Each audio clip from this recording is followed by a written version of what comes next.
भाई और बहनों, देवी और सज्जनों, नमस्कार and welcome to my channel. So guys, मुझे बहुत सारे लोगों के कमेंट सेक्शंस में कमेंट्स आए थे। मुझसे हमेशा बहुत सारे लोग कहते हैं कि एक दिक्कत जो हमें हमारी ज़िंदगी में आती है वो ये है कि हाउ टू कम्युनिकेट, या मैं अगर इस प्रकार से कहूँ तो ज़्यादा सही रहेगा कि लोगों को हमारी बात सुनने पे हमें कंपेल कैसे करना चाहिए। हम ऐसा क्या करें कि लोग हमारी बातें सुने, समझे और इम्प्लीमेंट करें। सो गाइज, इसी टॉपिक पे है हमारा आज का ये वीडियो। सो गाइज, सबसे पहले मुझे ऐसे लगता है कि अगर आप चाहते हैं कि लोग आपकी बात सुने और समझे तो you have to be a good listener. What I mean is when I say that you need to be a good listener, इसका मतलब ये है कि क्या होता है ना, यूजुअली जब हमें कोई चीज बताता है तो हमारे ब्रेन का एक हिस्सा ना वो सारी चीजें प्रोसेस करने लग जाता है और उसकी बात खत्म होने के पहले ही हमारे दिमाग ने जो उसको लगता है कि सही जवाब है वो सही जवाब तैयार करके रख दिया होता है। फिर हम क्या करते हैं, फिर हम उस व्यक्ति की पूरी बात खत्म होने के पहले ही हम अपना जवाब दे देते हैं। अरे मैं तो बहुत स्मार्ट हूं, मुझे सब समझ में आता है और ये मेरा जवाब है, ये सुन लो। लेकिन इससे होता क्या है ना दोस्तों, कि आपको पूरी इंफॉर्मेशन मिल ही नहीं पाती। आपका दिमाग पूरी इंफॉर्मेशन सुनने और समझने के पहले ही ये प्रोसेस करने लग जाता है कि उसके जवाब में हमें क्या देना है। सो गाइस, मेरा सबसे पहला पॉइंट ये है कि B a good listener.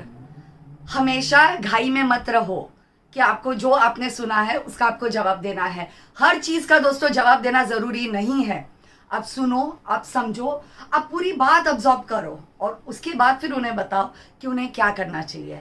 So if you want people to listen to you, you need to be a good listener then a good speaker guys। इसी के साथ आता है हमारा पॉइंट नंबर 2, जो कि है make a two-way conversation। what I mean by this is that when you are listening to somebody, आपको जवाब नहीं देना, आपको अपना डिसीजन नहीं देना, लेकिन आपको एक कंधा बनना है दोस्तों। आपको उनकी बात सुननी है, आपको उनकी बात समझनी है और ये करते हुए आपका बॉडी लैंग्वेज बहुत इंपॉर्टेंट है। आपका बॉडी लैंग्वेज पॉजिटिव होना चाहिए। एक एग्जाम्पल देना चाहूंगी दोस्तों, अगर मैं अपने आर्म्स क्लोज्ड रख के सुन रही हूँ तो इसका मतलब बॉडी लैंग्वेज एक्सपर्ट्स के हिसाब से होता है कि मुझे आपकी बात सुनने में ज़रा भी इंटरेस्ट नहीं है। ओके, या मैं अपने कंधे ऐसे चढ़ा देती हूँ तो इसका मतलब है कि मैं आपको कोल्ड शोल्डर दे रही हूँ। गाइस, अगर आप चाहते हैं कि लोग आपकी बात सुने तो आपको ओपन रहना है, आपको अपनी बॉडी लैंग्वेज जो है वो पॉजिटिव रखनी है दोस्तों, और तभी लोगों को ये लगेगा कि नहीं, वो जो कह रहे हैं उसमें आपका इंटरेस्ट है। तो गाइज, हमारा पॉइंट नंबर 3 ये है कि you need to relate. Guys, आज के डेट में भी मुझे ऐसे लगता है कि डायनासोर्स एक्सटिंक्ट हुए क्योंकि वो इवॉल्व नहीं हो पाए गाइज। वो रिलेट नहीं कर पाए जो भी उनके आजू बाजू में चीजें हो रही है उससे। सो गाइज, आपको मस्कीटो बनना है, आपको डायनासोर्स नहीं बनना है। आपको अडैप्ट करना है, आपको रिलेट करना है, आपको रिलेवेंट रहना है और हर सदी के हिसाब से आपको बदलते रहना है। अब ये बहुत बड़ी बात जो मैंने कही वो हमारे डे टू डे लाइफ में, या आज का जो हम टॉपिक डिस्कस कर रहे हैं कि लोग आपकी बातें कैसे सुने, उसमें बहुत ही बड़ा सिग्निफिकेंस रखता है। जो मैं कहना चाह रही हूँ वो ये है कि you need to be relevant, you need to be relatable and सबसे important, you need to step in others shoe. बहुत सारे लोग होते हैं जो कि सोचते हैं कि नहीं, ये तो गलत कर रहा है, ये ऐसा नहीं होना चाहिए। लेकिन हर इंसान की परिस्थिति अलग होती है और वो परिस्थिति ही उस इंसान को जो वो है वो बनाता है।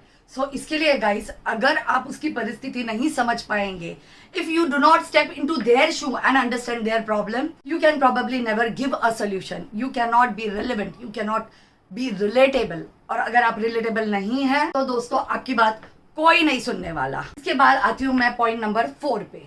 तो पॉइंट नंबर 4 गाइस, ये एक बहुत ही इंपॉर्टेंट पॉइंट है। हमारे बम्बईया भाषा में इसे कहते हैं पटेली। गाइस, पटेली करना बंद कर दीजिए, स्टॉप बोस्टिंग। आपने कुछ किया है, बहुत अच्छी चीज है, लेकिन it doesn't matter from where you are coming, what matters is where you want to गो।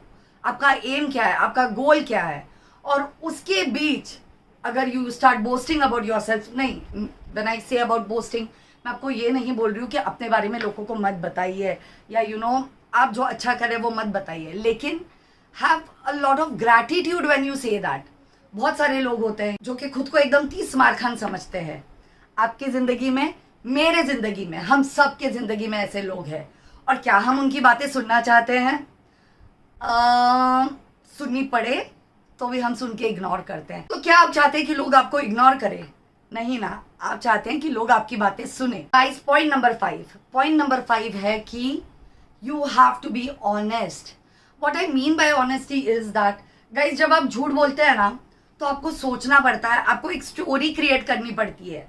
और अगर आपसे वही चीज वापस कोई पूछे तो आपको याद करना पड़ता है कि अरे मैंने ऐसे कहा था, अरे मैंने वैसे नहीं कहा था।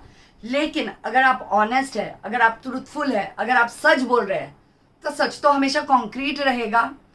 आपको उसके लिए सोचने की जरूरत नहीं पड़ेगी कि मुझे क्या बोलना है। और जब दोस्तों आप सच बोलेंगे ना तो वो चीज जो आपके दिल से निकलती है वो कहीं ना कहीं अगले के दिल तक पहुंचेगी। Your honesty will get into the heart and souls of whom you are communicating with. समझ में आ रहा है? तो अगर आप सच्चाई से बोलते हो तो आपकी सच्चाई अगले इंसान तक पहुंचेगी ही। अगला इंसान समझ पाएगा कि आप जो बोल रहे हो वो सच है और सच के अलावा कुछ नहीं है। तो गाइस, सच बोलिए, be honest, be truthful and you will be a great communicator. Guys, हमारा पॉइंट नंबर 6 है स्टॉप जजिंग। ये एक बहुत ही बड़ा इशू है और हमारे आस पड़ोस में ऐसे बहुत सारे लोग होते हैं जो कि बहुत ज़्यादा जजमेंटल होते हैं। मुझे ऐसे लगता है कि सबसे पहले जज किसी को करना ये अपने आप में ही बहुत नेगेटिव चीज़ है। आपको अच्छा कम्युनिकेटर बनना है नहीं बनना है इममटीरियल। आप जब किसी को जज करते हैं आप उसके बारे में नहीं सोचते, आप अपना थॉट प्रोसेस उस पर थोपते हैं, आप अपने व्यूज उस पर थोपते हैं। और किसे अच्छा लगेगा अगर उसे कोई जज करे? So guys, if you want to be a good communicator you need to stop judging. You need to get a little compassion for the people who are in front of you. आपको सहानुभूति होनी चाहिए। अगर कोई कुछ गलत कर भी रहा है तो बोलने का एक तरीका होता है। आपको कभी भी वो लाइन क्रॉस नहीं करनी है जहां जजमेंटल होना और कंसर्न दिखाने में डिफरेंस ना हो। तो गाइज, मुझे ऐसा लगता है कि जजमेंटल होना ये दुनिया का सबसे बड़ा पाप है और ये पाप आप मत कीजिए अगर आपको एक अच्छा कम्युनिकेटर बनना है तो।